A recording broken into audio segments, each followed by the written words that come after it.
Bismillahirrahmanirrahim. Assalamualaikum warahmatullahi wabarakatuh. Alhamdulillahi rabbil alamin. Alhamdulillahilladzi hadana li hada wa ma kunna linahtadiya laula an hadana Allah. Asyhadu an la ilaha illallah wa asyhadu anna Muhammadan 'abduhu wa rasuluh. Allahumma salli wa sallim wa barik ala sayyidina Muhammadin wa ala alihi wa ashabihi wa man tabi'ahum bi ihsanin ila yaumiddin. Amma ba'du, rabbi shrah li sadri wa yassir li amri wahlul 'uqdatam min lisani yafqahu qawli. Subhanaka la 'ilma lana illa ma 'allamtana innaka antal 'alimul hakim. Allahumma 'allimna ma yanfa'una wanfa'na bima 'allamtana wa zidna 'ilman ya rabbal alamin. Allahumma inna na'udzubika min qalbin la yakhsha' wa min 'ilmin la yanfa' wa min nafsin la tashba' wa min da'watin la yustajabu laha. Para asatidz wal ustadzat yang dimuliakan Allah, Bapak Ibu jamaah salat subuh yang mudah-mudahan senantiasa dikaruniakan keberkahan oleh Allah Subhanahu wa taala. Alhamdulillah, pada kesempatan pagi hari yang penuh keberkahan ini Allah memberikan kepada kita untuk kesekian kalinya kesempatan untuk memperbaiki kehidupan kita, kesempatan untuk menambah bekal-bekal amal kebaikan sebagai bagian dari persiapan kita untuk menghadapi hari di mana kelak kita semua akan dikembalikan kepada Allah Subhanahu wa taala. Dan pada hari itu tidak ada yang akan setia menemani kita di alam kubur kita kecuali hanya amal-amal kebaikan yang telah kita lakukan di dunia. Oleh karena itu Bapak Ibu sekalian, kita bersyukur kepada Allah atas semua nikmat-nikmat tersebut, bukan sekedar hanya dengan ucapan alhamdulillah, tetapi juga dengan menggunakan semua nikmat Allah untuk benar-benar mewujudkan penghambaan diri, mewujudkan ubudiyah secara totalitas kepada Allah Subhanahu wa taala. Dengan seperti itu berarti kita telah mampu mewujudkan apa yang kita baca dalam doa iftitah kita, di antaranya inna salati wa nusuki wa mahyaya wa mamati lillahi rabbil alamin. Sesungguhnya salatku, ibadahku, hidupku dan matiku semuanya aku persembahkan hanya untuk Allah Tuhan semesta alam. Ma'asyiral muslimin jamaah rahimakumullah, tema kita pada kesempatan pagi hari ini tema yang cukup berat, Pak. Karena yang menyampaikan juga belum tentu sampai pada maqam khusyuk. Khusyuk ikhlas. Ini dua maqam yang sangat luar biasa di dalam perjalanan seorang muslim untuk mendapatkan ridho Allah Subhanahu wa taala. Tapi sekalipun berat, bukan berarti tidak bisa diupayakan. Segala sesuatu seberat apapun kalau sudah dimudahkan oleh Allah, insya Allah bisa dilakukan. Tapi segala sesuatu semudah apapun tampaknya, kalau dipersulit oleh Allah, maka juga tidak akan mampu dilakukan.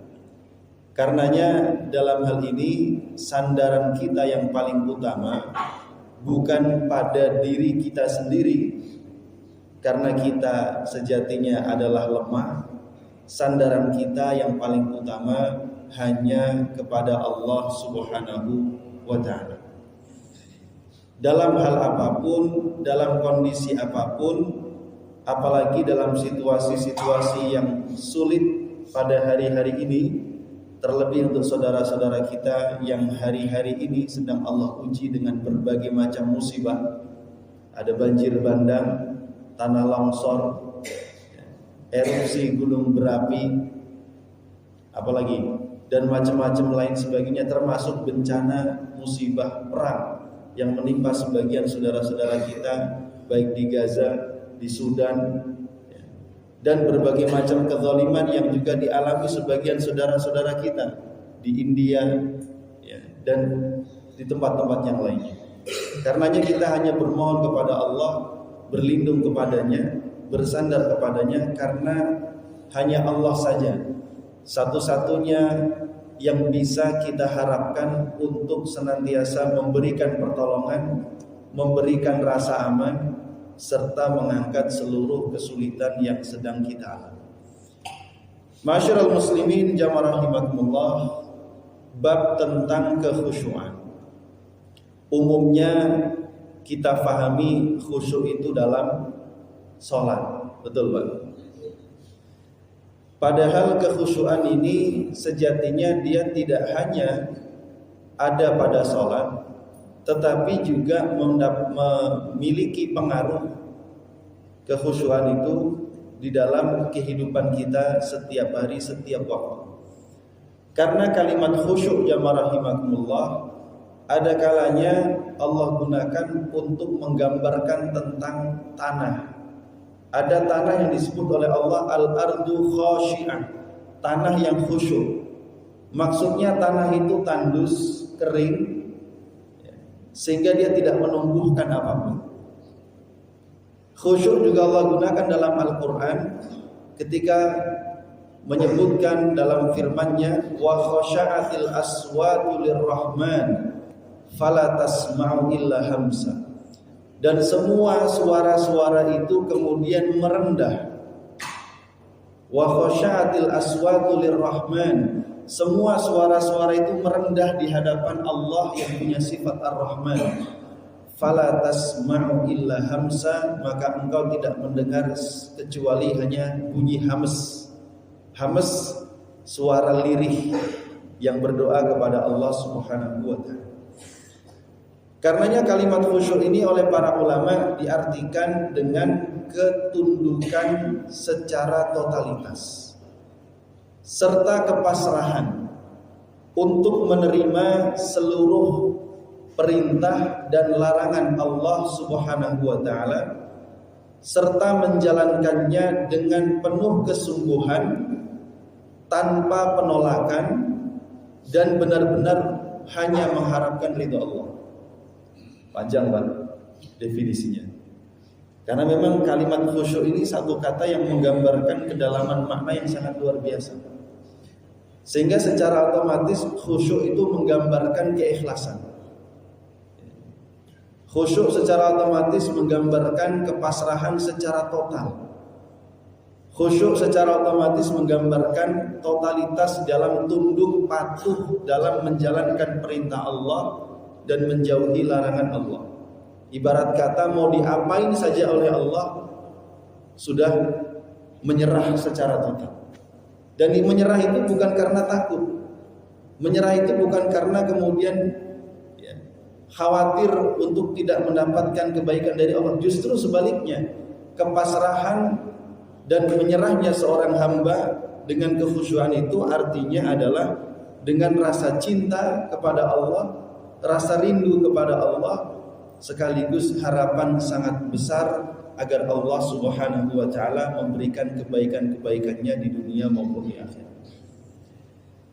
Nah, memang jamaah rahimakumullah, kekhusyuan ini sebelum dibawa dalam kehidupan kita sehari-hari, dalam aktivitas harian kita, maka alangkah baiknya kalau dia terlebih dahulu kita capai dalam sholat kita. Karena sholat sebagai ibadah yang paling utama, yang tidak bisa digugurkan dengan alasan apapun, bahkan kondisi paling sulit, kondisi perang, sholat tidak digugurkan. Bahkan ada namanya sholat khauf, sholat melaksanakan sholat wajib dalam suasana perang dan berjamaah. Ini sholatul khauf. Dalam kondisi sakit separah apapun, selama manusia seorang muslim itu masih disebut orang yang hidup dan sadar, dia tetap punya kewajiban sholat. Berbeda dengan ibadah-ibadah kewajiban lainnya, puasa, haji. Ini ibadah-ibadah yang kalau memang secara fisik itu sakit atau dia kehilangan sebagian kemampuannya, bisa ditunda di lain waktu. Tapi kalau sholat tidak bisa. Nah, oleh karena itu keberhasilan seorang muslim dalam mencapai dan menjaga kekhusyuannya di dalam sholat ini secara otomatis akan memberikan pengaruh dalam kehidupan sehari-harinya. Karena itu dalam sebuah hadis Rasulullah SAW bersabda, "Man lam tanhahu salatuhu 'anil fahsya'i wal munkar lam yazdad minallahi illa bu'dan." Siapa saja yang sholatnya tidak dapat mencegahnya dari perbuatan keji dan mungkar, maka sholat itu tidak menambahkan baginya kecuali semakin menjauhkannya dari Allah. Na'udzubillah. Barang siapa yang sholatnya tidak bisa mencegahnya dari perbuatan keji dan mungkar, maka sholat itu tidak menambahkan kecuali semakin menjauhkannya dari Allah. Ya. Karena sholat itu diantara target utamanya bukan sekedar gugurnya kewajiban. Sholat itu target utamanya adalah innas sholata tanha 'anil fahsya'i wal munkar. Ini target tertingginya. Sholat itu dapat menjadi kendali manusia, kendali seorang hamba, sehingga tidak membuatnya melakukan perbuatan keji wal munkar. Nah, kalimatnya menarik, Pak. Fahsya wal munkar. Fahsya itu segala hal yang keji. Keji dalam artian jorok dalam ucapan ataupun perbuatan. Kalimat fahsya dalam Al-Quran seringkali digunakan untuk mewakili perbuatan zina. Berarti fahsya di sini perbuatan keji, semua kalimat, ucapan, perbuatan, sikap yang mengarah dan menuju pada perbuatan zina. Sedangkan wal munkar, perbuatan munkar, segala sesuatu yang diingkari oleh syariat. Syariat tidak suka, syariat tidak memperbolehkan, syariat melarang, syariat memakruhkan, apalagi sampai mengharamkan. Nah, sholat bagi seorang muslim itu bukan sekedar menggugurkan kewajiban sehari 5 kali, tapi lebih dari itu, sholat harus dapat membuatnya menjauhkan diri dari perbuatan keji dan munkar. Oleh karena itu, di dalam surah Thaha ayat ke-14, Allah Subhanahu wa taala berfirman, "A'udzubillahi minasyaitonir rajim. Wa aqimis sholata lidzikri." Dan tegakkanlah sholat untuk mengingatku. Ada kalimat sholat, ada kalimat zikir. Sholat artinya zikir, Pak. Ingat kepada Allah. Kalimat zikir itu dalam bahasa Arab artinya ingat dan artinya menyebut. Zikir. Karenanya orang zikir itu tidak cukup hanya nyebut. Selain nyebut lisannya, hatinya juga harus ingat kepada Allah. Ini zikir yang sempurna. Meskipun ya mending daripada nggak zikir, lisannya komat kamit walaupun kadang agak ngantuk, ya kan? Zikir walaupun kadang ya lisannya zikir, pikirannya kemana-mana, ini tetap disebut zikir tapi tidak sempurna. Atau lisannya tidak berbicara, tidak mengucapkan kalimat, tidak komat kamit, tapi hatinya ingat Allah, itu juga zikir sama.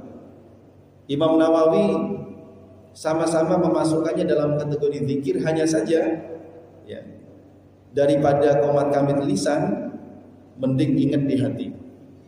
Tapi yang sempurna kata beliau, lisannya nyebut, hatinya, pikirannya ingat kepada Allah. Nah, orang yang sholat itu ditegakkan, kata Allah, tegakkanlah sholat lidzikri, untuk mengingatku.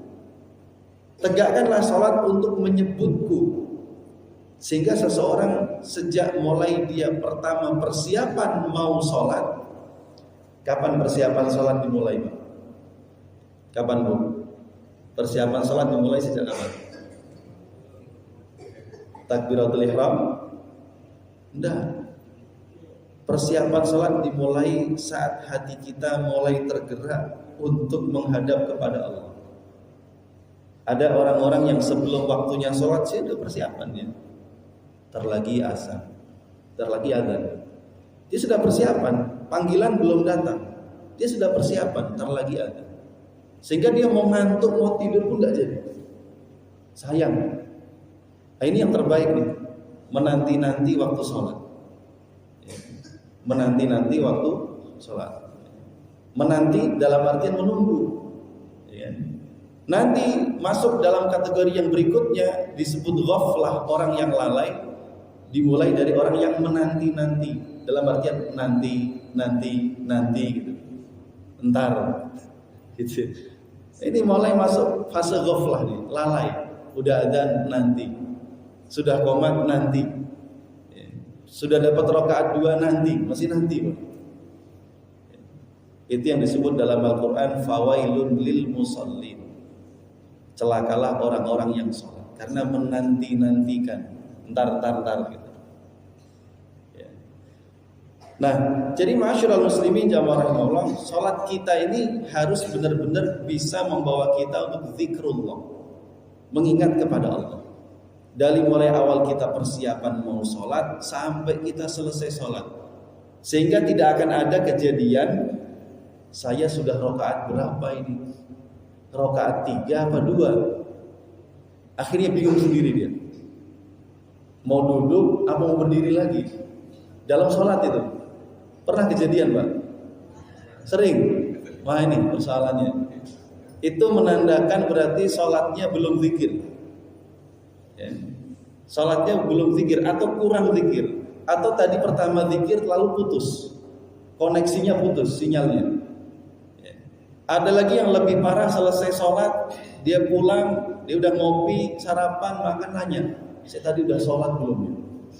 Dia lupa tadi udah sholat, padahal ke masjid. Berarti sejak awal berangkat sampai pulang dia nggak sadar. Ya. Jadi tidak tercapai, wa aqimis sholata lidzikri, tidak tercapai. Maka alih-alih dia sampai innas sholata tanha anil fahsya'i wal munkar. Nauzubillah min dzalik. Nah, yang menarik jamaah rahimakumullah, pada masa Allah Subhanahu wa taala belum menurunkan ayat yang memastikan keharaman khamr. Khamr itu diharamkan oleh Allah melalui beberapa tahap, 3 tahap kalau tidak salah. Sampai nanti akhirnya diharamkan secara total. Nah, di antara rangkaian ayat yang turun mengenai hukum khamr itu adalah ada sahabat-sahabat Nabi yang sedang mabuk, lalu datang waktu sholat, mereka sholat, yang jadi imam mabuk. Nah, bacanya surat Al-Kafirun. Jadi la a'budu ma ta'budun, balik lagi la a'budu ma ta'budun, balik lagi, enggak selesai. Karena itu turun surah An-Nisa ayat 43. La taqrabus salata wa antum sukara hatta ta'lamu ma taqulun. Janganlah kalian mendekati salat sedangkan kalian dalam kondisi mabuk sampai kalian memahami apa yang kalian ucapkan. Perhatikan kalimat ini menarik. Dengan turunnya ayat ini, maka para sahabat Nabi saat itu waktu-waktu mabuknya itu jadi terkurangi, Bang. Kok bisa? Mereka tidak akan berani mabuk kalau waktunya mendekati waktu sholat. Karena kalau sudah dekat sholat nggak boleh, kalau mabuk nggak boleh mabuk. Sholat nggak boleh mabuk. Berarti kapan waktunya berarti? Hanya tinggal subuh ke zuhur sama maghrib ke sama isya ke subuh. Cuman itu aja waktunya. Ya. Selain itu mereka nggak berani karena waktunya dekat-dekat. Nah, jamaah rahimakumullah, kalau orang yang sedang mabuk, orang mabuk itu berarti tidak sadar sampai dia tidak memahami apa yang keluar dari lisannya. Makanya tadi la a'budu ma ta'budun enggak kelar-kelar. Ya. Kalau orang yang mabuk tidak boleh sholat, nah kata para ulama, ini dikutip oleh Imam Al-Ghazali dalam kitabnya Ihya Ulumuddin, ya. Perkataan dari seorang ulama namanya Wahab Ibnu Munabbih. Zaman sekarang, kata beliau, betapa banyak orang yang sholat, dia tidak minum khamr, tidak lagi mabuk, ya, tetapi dia tidak paham apa yang dia baca. Ya. Dia tidak mabuk, tapi mirip dengan orang yang mabuk, sama-sama nggak ngerti apa yang dia baca. Bisa dipahami di sini? Nah, berarti ada kita ini model-model orang sholat kayak orang mabuk. Entah apa yang kita baca dari awal sampai akhir nggak paham. Nah, sehingga di sini kita terkoreksi. Ya. Berarti kalau selama ini kita sholat tidak memahami apa yang kita baca, gitu ya, sama sekali nggak paham kita ini sedang membaca apa, sedang ngomong apa, sedang munajat apa kepada Allah, maka bagaimana mungkin kita mencapai kekhusyuan? Nggak akan bisa. Ya. Karena sholat itu munajat. Ibadah sholat khususnya itu munajat. Munajat itu artinya sedang curhat. Najwa itu artinya bisikan. Fala tatanajau bil itsmi wal udwani wa ma'siyatir rasul wa tanajau bil birri wat taqwa. Berbisik-bisiklah. Munajat itu berbisik-bisik. Orang sholat sedang bermunajat, sedang berbisik-bisik, dia curhat kepada Allah Subhanahu wa taala, tapi dia nggak paham lagi curhat apa. Jadi ketika Allahu Akbar, dia tidak merasakan kebesaran Allah. Ketika inna salati wa nusuki wa mahyaya wa mamati, dia tidak sadar bahwa dia sedang memasrahkan dirinya kepada Allah. Enggak sadar. Ketika Allahumma ba'id baini wa baina khotoyaya, dia juga enggak sadar bahwa dia sedang minta kepada Allah supaya digugurkan semua dosa dan kesalahannya. Ketika baca surah Al-Fatihah, di sana ada iyyaka na'budu wa iyyaka nasta'in. Hanya kepada Engkau kami meminta, kami menyembah, kami beribadah, hanya kepada Engkau kami meminta pertolongan. Dia enggak sadar. Karenanya ada orang habis sholat bukan meminta tolong kepada Allah, datangnya tetap ke dukun. Dia paham iyyaka na'budu wa iyyaka nasta'in, hanya kepada Engkau kami menyembah, hanya kepada kami minta pertolongan. Padahal setelah itu dia baca ihdinas siratal mustaqim, tunjuki kami jalan yang lurus yang dia minta kepada Allah. Tapi hidupnya enggak pernah lurus. Ya. Lalu ketika dia dapat musibah dan seolah-olah dia menganggap pertolongan Allah terlambat, dia menggugat keadilan Allah. Ya Allah, saya sudah sering sholat, mana pertolonganmu? Sampai-sampai ada yang putus asa, kalau gini mending gak usah sholat.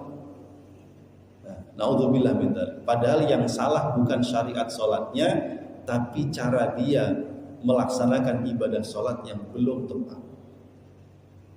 Nah, jadi jamaah rahimakumullah, di sini kita memahami ya, bahwa sholat itu bukan sekedar ritual menggugurkan kewajiban, takbir, ruku, sujud, salam, selesai.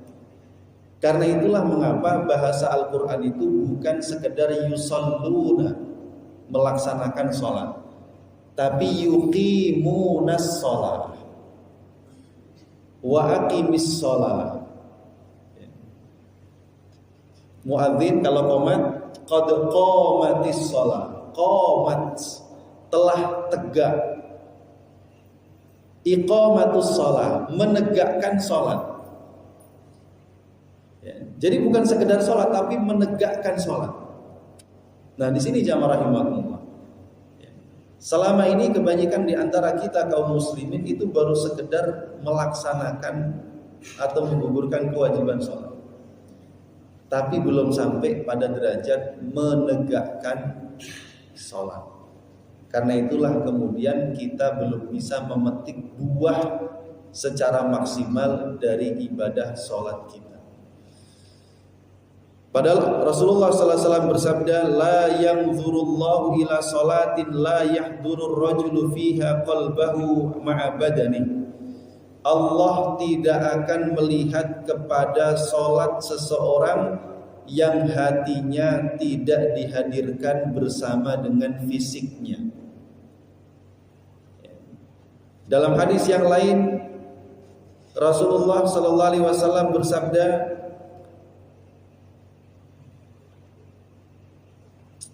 "Innal 'abda la yusalli salata la yuktabu lahu sudusuha wala usyuruha wa innama yuktabu lil 'abdi min salatihi ma aqila aw ma uqila minha." Sesungguhnya seorang hamba melaksanakan sholat, sudah sholat, tapi tidak tertulis baginya pahalanya kecuali hanya 1/6-nya saja. Ada yang hanya 1/10-nya saja. Ada yang nggak dapat pahala sama sekali. Dan sesungguhnya yang dinilai dari seorang hamba dari sholatnya adalah apa yang benar-benar dia sadari dari sholatnya. Ini kaitannya sama zikir tadi. Jadi kalau kita dari awal sampai akhir itu nyambung zikirnya, dari awal sampai akhir kita benar-benar fokus kepada Allah, ya berarti semua rakaat ini lolos.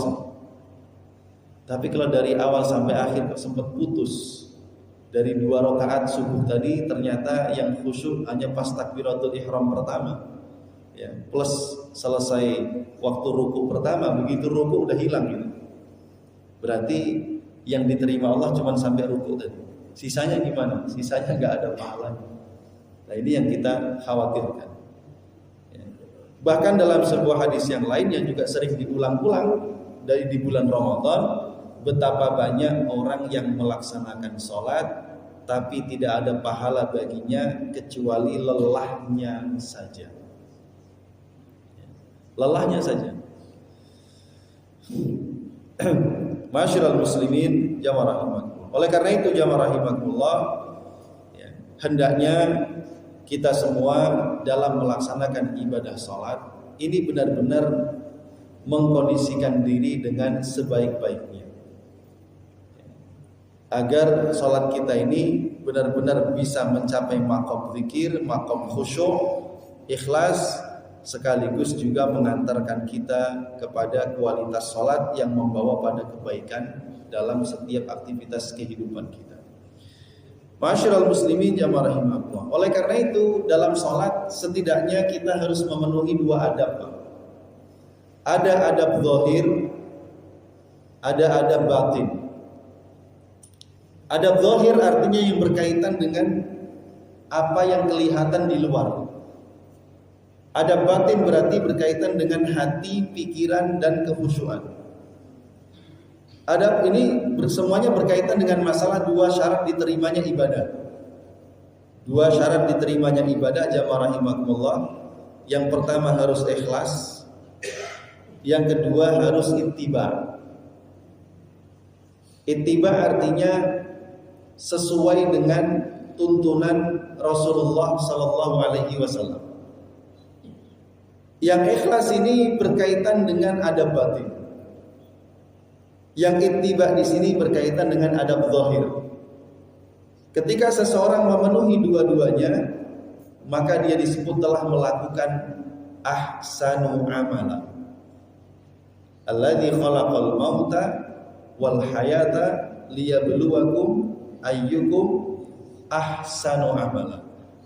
Ahsanu amala adalah yang paling ikhlas dan yang paling sesuai dengan tuntunan Rasulullah sallallahu alaihi wasallam. Ini 2 syarat diterimanya amal ibadah kita secara sempurna di sisi Allah. Kalau hilang salah satunya, boleh jadi enggak ada pahalanya sama sekali. Nah, berkaitan dengan adab zahir jamaah rahimakumullah berarti berkaitan dengan persiapan kita secara fisik. Nah, di sini domainnya ilmu fikih, Pak. Dari mulai wudhunya yang benar, menutup aurat. Wudu artinya suci dari hadas kecil dan besar. Menutup aurat dengan benar. Kemudian datang tepat waktu, memilih tempat terbaik di masjid, menghadap kiblat, menunaikan rukun sholat dan sunnahnya sholat dari awal sampai akhir dengan sempurna. Ini adab zahir. Berarti takbiratul ihramnya harus benar, iftitahnya harus benar, Fatihahnya harus benar, bacaan suratnya juga demikian, rukuknya, iktidalnya, sujudnya, sampai nanti salamnya, semua harus benar. Ini adab zahir. Pelajarannya pelajaran fikih. Tidak ada bagian daripada syarat sah ataupun rukun sholat namanya khusyuk, nggak ada. Kalau seandainya rukun dan syarat sah sholat ini ada khusyuk, berarti kita semua sholatnya nggak pernah sah. Karena khusyuk ini kadang muncul, kadang tidak. Tergantung kesiapan kita melaksanakan ibadah. Nah, kekhusyuan berkaitan dengan adab batin. Jadi jamaah rahimakumullah, di sini PR kita berarti dua. Yang pertama, PR yang harus dituntaskan lebih awal adalah berkaitan dengan adab zahirnya. Apakah tata cara ibadah sholat kita ini sudah sesuai dengan tuntunan ilmu fikih yang diajarkan oleh para ulama, yang diambil dari tuntunan Rasulullah SAW? Kalau sudah selesai, tinggal kita sempurnakan dengan adab batin. Tapi kalau yang di sini belum beres, ya, kita sudah masuk ke sini, ini yang di sini tidak akan menyempurnakan yang sini. Jadi dua PR kita, adab zahir, adab batin. Nah, kesempatan pagi hari ini yang kita bahas adab batinnya, bukan adab zahir. Nah, ma'asyiral muslimin jamaah rahimakumullah. Untuk menggapai kekhusyuan dalam sholat, setidaknya ada 6 makna batiniah yang seharusnya dicakup oleh seorang mukmin dalam sholatnya. 6 ini kita ambil dari kitab Ihya Ulumuddin karya Imam Al-Ghazali. Walaupun keseluruhannya dicakup dengan satu kata, yaitu hudurul qalbi, kehadiran hati. Di sini ada 6. Yang pertama hudurul qalbi, kehadiran hati. Yang kedua tafahum, memahami apa yang dibaca. Yang ketiga ta'zim, mengagungkan Allah Subhanahu wa taala. Yang keempat haibah, takut terhadap Allah Subhanahu wa taala. Yang kelima roja, berharap kepada Allah. Yang keenam haya, malu. Kehadiran hati, memahami, mengagungkan, takut, berharap, malu. 6 cakupan makna ini hendaknya kita rasakan dalam sholat. Tentunya selesai kajian ini bukan berarti kita semua pasti langsung bisa. Hatta yang menyampaikan sekalipun belum tentu langsung bisa. Tetapi ini perlu kita upayakan, perlu kita latih. Karena ini semuanya by proses. Boleh jadi kita berhasil di satu momen dan belum tentu berhasil di momen yang lain. Karena ini perjuangan. Selain kita berjuang untuk mengkondisikan diri kita sendiri, kita juga berjuang untuk melawan gangguan setan. Karena setan ini jamaah rahimahullah, begitu kita takbir Allahu Akbar, dia mulai membisikkan kepada kita hal-hal yang sebelumnya kita lupa, tiba-tiba ingat. Betul Pak? Ya. Orang-orang yang dulu sudah kita lupakan, yang membuat kita kecewa, sakit hati, tiba-tiba muncul. Apalagi kalau kemudian lagi punya pikiran anaknya lagi mau ujian, ya, macam-macam keluhan. Apalagi muncul ada cicilan, ya, apalagi tagihan, udah perang tuh di sini. Ya. Tapi bukan berarti tidak bisa. Ini kita upayakan. Ya. Nah, yang pertama jamaah rahimakumullah, untuk mencapai kekhusyuan seseorang perlu hudurul qalbi, menghadirkan hati. Ini berkaitan dengan wa aqimis sholata li dzikri tadi. Tegakkanlah salat untuk mengingat. Orang ingat itu di pikiran apa di hati? Nah, ini mulai pusing kita. Ya. Pokoknya nggak penting mau di pikiran mau di hati, yang penting konsentrasi. Ya. Para ulama memang berbeda pendapat. Tempat berpikir itu bukan di otak, kata para ulama, di hati. Dan hati itu bukan hati fisik, gitu kan? Hati yang disebut Quran dengan al-fuad, ini tempat kita berpikir, memutuskan dan lain sebagainya.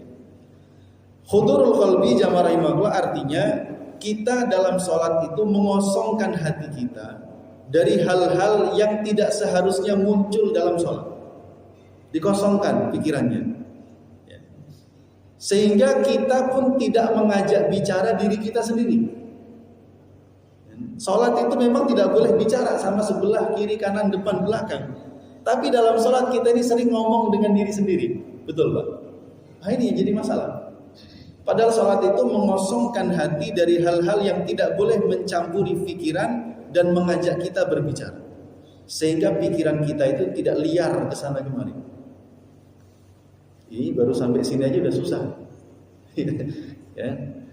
Nah, faktor penyebab utama hati itu bisa hadir adalah memfokuskan perhatian kita hanya pada sholat.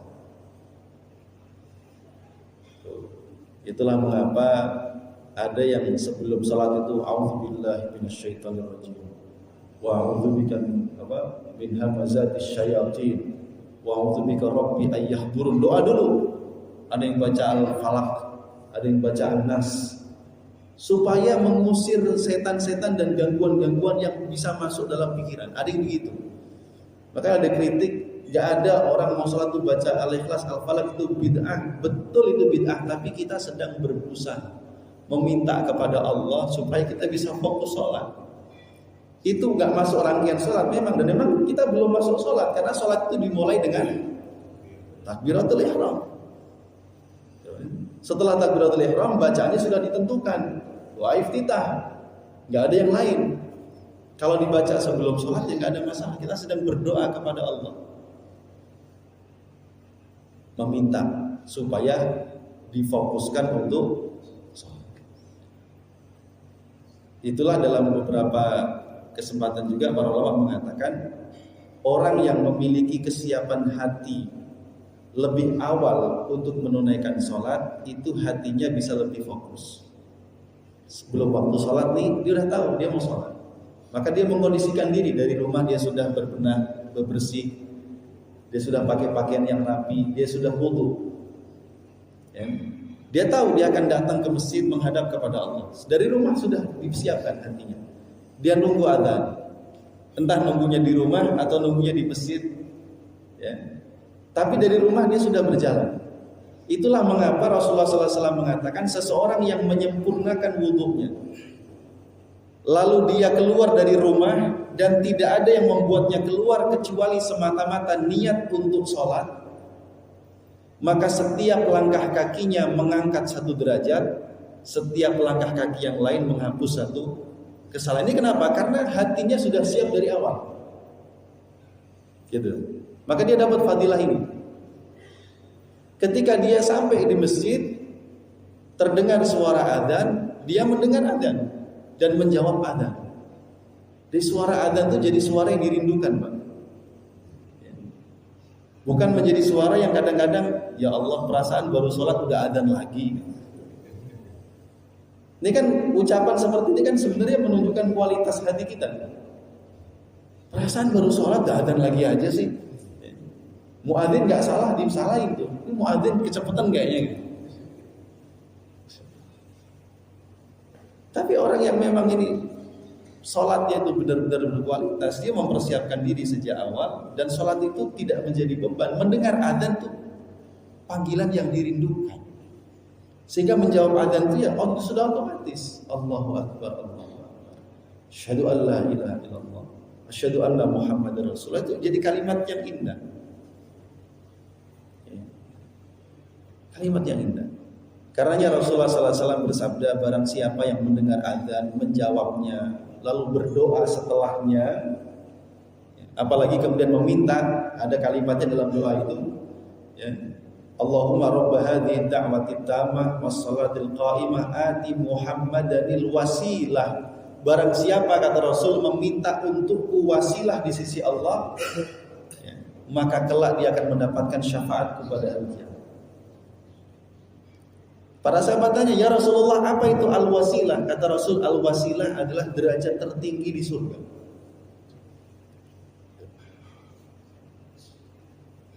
Jadi hudurul qalbi, kehadiran hati jamaah. Sehingga ketika dia merasakan niat itu, dia mau sholat itu, mau diucapkan dengan lisan ataupun tidak, itu nggak jadi persoalan karena hatinya sudah terkondisi. Kadang-kala persoalan orang mengucapkan usolli di dalam mazhab Syafi'i kan dianggap sunnah. Kenapa sunnah? Membantu seseorang mengkondisikan hati supaya fokus dan dia sadar bahwa dia ingin mau sholat. Usolli fardhus subhi raka'ataini ma'muman lillahi ta'ala. Itu membantu hati. Tapi bagi orang yang sudah siap dari awal, dia nggak perlu lagi begitu, Pak. Karena sudah siap, tinggal Allahu Akbar. Nah di sini dimulailah perjalanan kenikmatan sholat itu. Itulah mengapa ada banyak sekali salafus saleh. Di antaranya Ali bin Abi Thalib radhiyallahu anhu. Kalau sudah dengar suara azan, itu gemeter. Gemeter, baru dengar azan gemeter. Ditanya, apa yang membuat engkau seperti itu wahai Amirul Mukminin? Maka beliau menjawab, inilah beban yang dulu Allah tawarkan kepada langit dan bumi, lalu mereka menolak dan takut menanggung beban itu, dan sekarang beban itu aku tanggung. Ya kita ini manusia semua menanggung beban itu, Pak. Dengar adzan tuh gemetar nih. Ini saking dia memang merasakan makna khudurul qalbi itu sejak sebelum sholat sudah hadir hatinya. Nah ini yang perlu kita latih.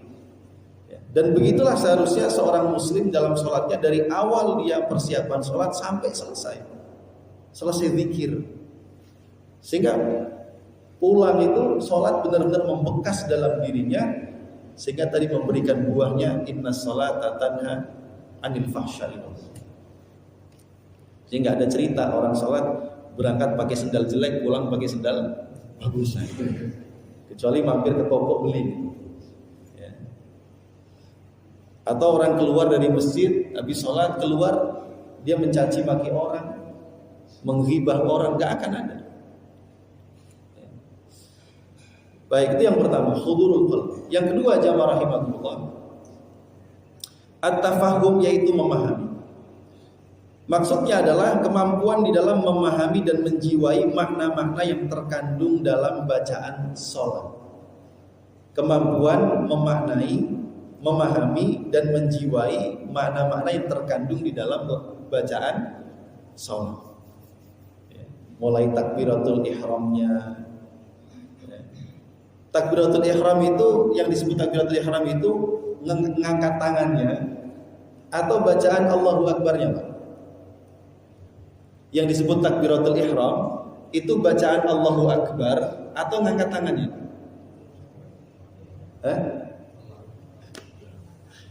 Namanya takbir, ya Allahu Akbar. Ihram maksudnya takbir menandai kita masuk sholat. Adapun mengangkat tangannya ini sunnah. Ya. Tapi banyak orang meributkan persoalan mengangkat tangan, ya. Tapi tidak mengajarkan untuk memaknai lafaz Allahu Akbar. Jadi Anda mau mengangkat tangan setinggi ini, mau setinggi dada, ya, atau cuman begini doang, gitu. Ya. Itu bukan berarti tidak penting. Itu berkaitan ada zahir tadi. Penting dibahas, tapi yang lebih dari itu adalah memaknai ini Allahu Akbar. Kita harus paham, kita sedang membesarkan Allah. Berarti kita sedang berdiri di hadapan Allah. Karena itu salah satu di antara mereka juga salafus saleh ditanya, ya, kenapa engkau setiap kali datang waktu sholat kok gemetar? Kenapa? Bukan Ali bin Abi Thalib, yang lain lagi. Dia mengatakan, tidakkah engkau tahu kepada siapa sebentar lagi aku akan berdiri menghadap? Bapak-bapak kalau dipanggil Pak Prabowo ke Istana Presiden kira-kira gimana? Dari rumah udah gemeter. Belum di depannya Pak Prabowo. Ini kita di hadapan Allah yang jauh lebih besar, lebih berkuasa, lebih punya kendali daripada presiden. Allahu Akbar. Sehingga kita baru mengucapkan Allahu Akbar itu persoalan hidup itu semua jadi enteng, Pak. Kenapa? Yang maha besar Allah. Semuanya kecil.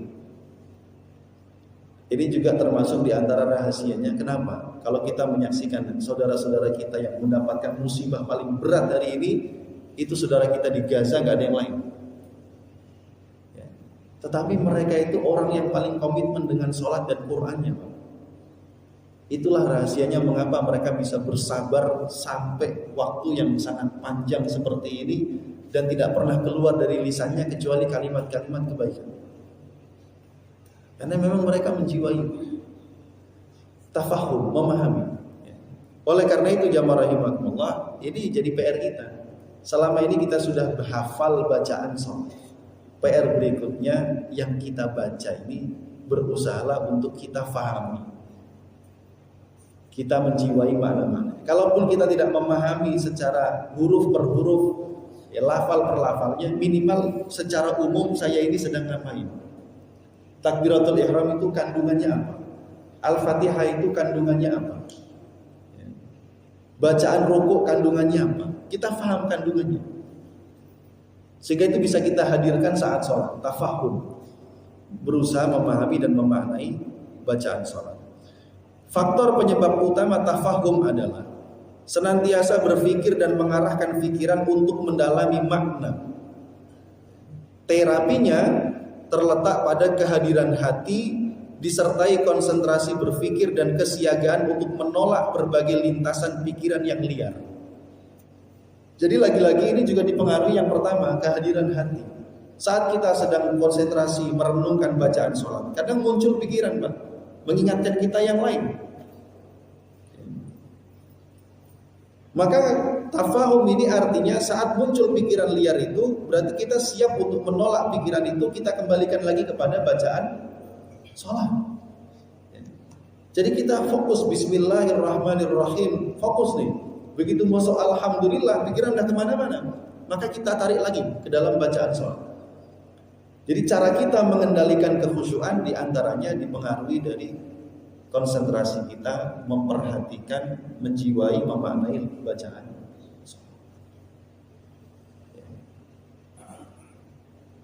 Sama, pernah lihat tayangan video begini, jamaah umroh dibimbing sama pembimbingnya, di video lagi, kakek-kakek itu. Allahumma zawwijni zaujatan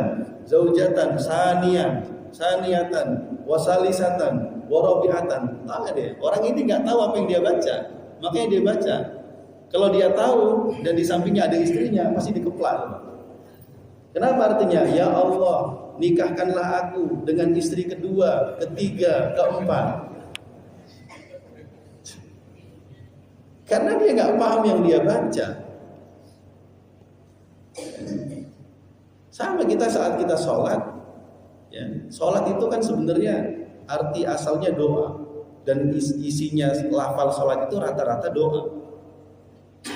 Jadi saat kita sholat tidak memahami apa yang kita baca, sama dengan kita nggak tahu sedang meminta apa. Gitu. Yang ketiga jamaah rahimakumullah at-ta'zim. Kita percepat karena sudah syuruh. At-ta'zim, yaitu merasakan keagungan dan kemuliaan Allah dengan seluruh sifat-sifatnya, disertai kesadaran diri atas kerendahan dan kelemahan dirinya. Ini ta'zim.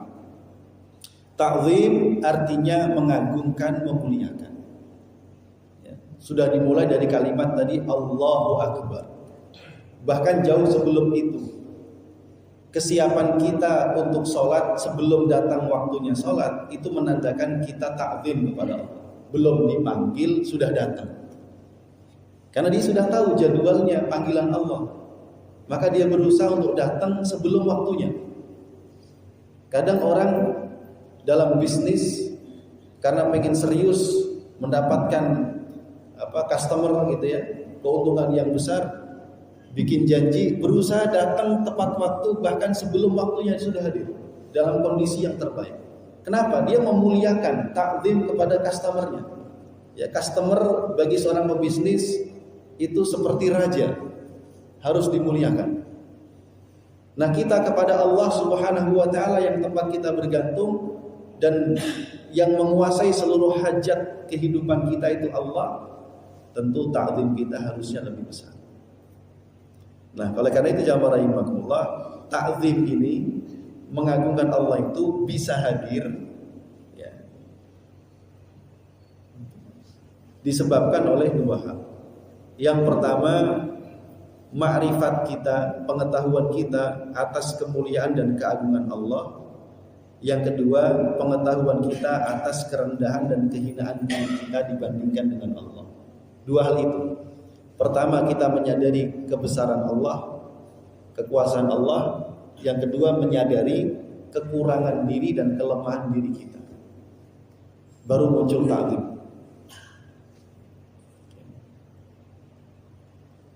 Repotnya banyak terkadang di antara kita itu sholat tidak merasakan ta'zim ini. Justru merasakan sholat itu seperti beban.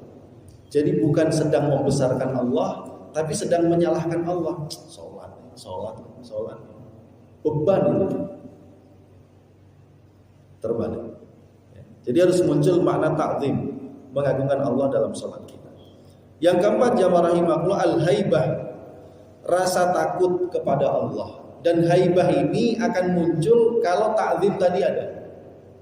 Haibah.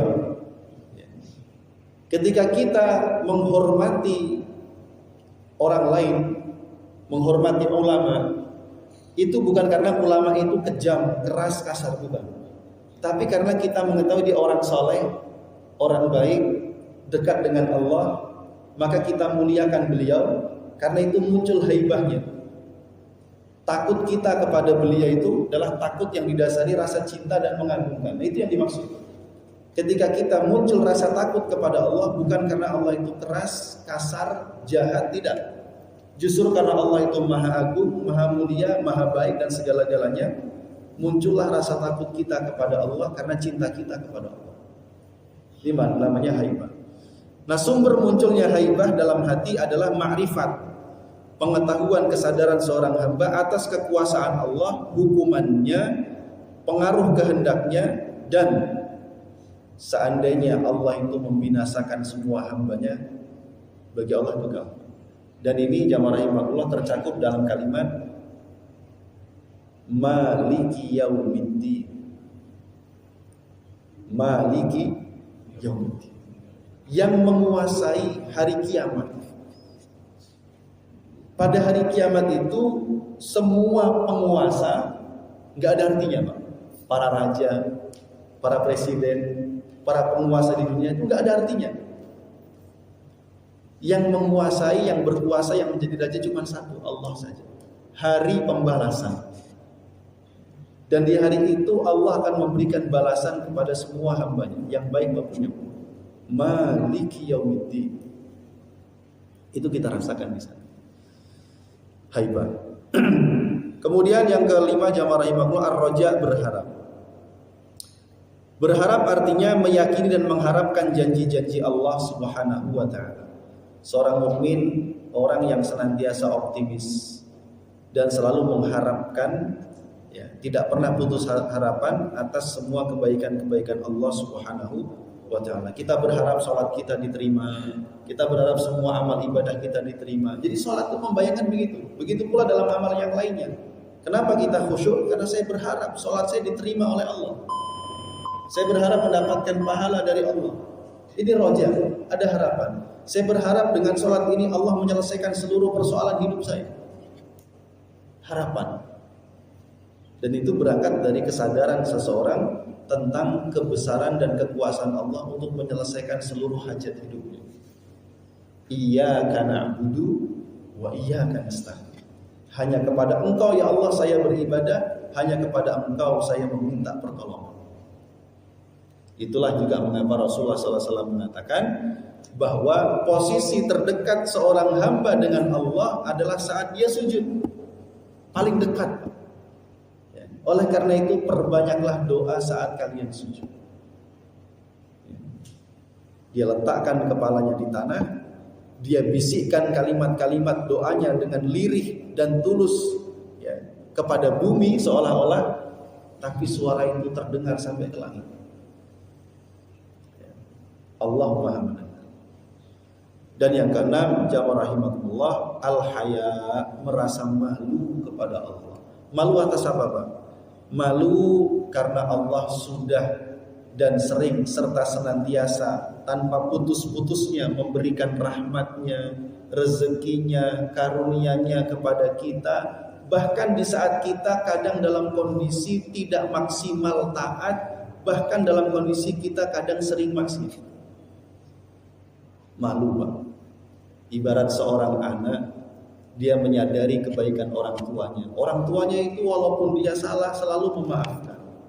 Orang tuanya itu walaupun dia kadang nakal, tapi orang tuanya selalu baik, nggak tetap ngasih makan, ngasih perhatian, nggak diusir tuh dari rumahnya.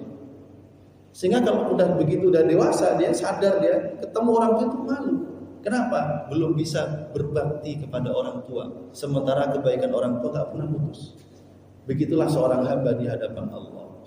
Allah itu lebih baik, ya, kebaikannya melebihi kebaikan orang tua kepada anak. Kasih sayang Allah kepada hambanya melebihi kasih sayang orang tua kepada anak. Sementara manusia, sebagaimana perkataan Ibnu Qayyim al-Jauziyah, betapapun manusia berusaha maksimal bersyukur kepada Allah, dia tidak akan pernah mampu mensyukuri semua nikmat Allah Subhanahu wa taala secara sempurna. Itu yang melahirkan rasa malu kita kepada Allah. Sehingga berdiri salat itu malu. Nah ini, kalau keenam makna ini dicakup dalam keseluruhan ibadah salat kita dan ibadah-ibadah kita yang lain, maka ibadah itu insya Allah akan menjadi ibadah yang berkualitas dan memberikan pengaruh, dampak dan efeknya dalam kehidupan kita sehari-hari, berupa innas sholata tanha 'anil fahsya'i wal munkar. Salat itu mencegah perbuatan keji dan mungkar, dan kalau urusan pahala ya enggak usah ditanya. Pahalanya di sisi Allah insya Allah akan berlebih, bahkan lebih dari ekspektasi kita. Jangan khawatirkan pahala akhirat, karena Allah itu pasti akan memberikan balasan melebihi ekspektasi kita semua. Kita bayangin dikasih 1, Allah bisa kasih 100 kali lipatnya. Itu di sisi Allah. Kalau pahala jangan pernah khawatir. Yang penting adalah kita berikhtiar, berusaha untuk menyajikan, ya, penghambaan diri, ubudiyah yang maksimal, yang berkualitas kepada Allah Subhanahu wa taala. Wallahu a'lam bishawab. Demikian yang bisa disampaikan. Kurang lebih mohon dimaafkan. Silakan waktu saya kembalikan kepada Yusuf.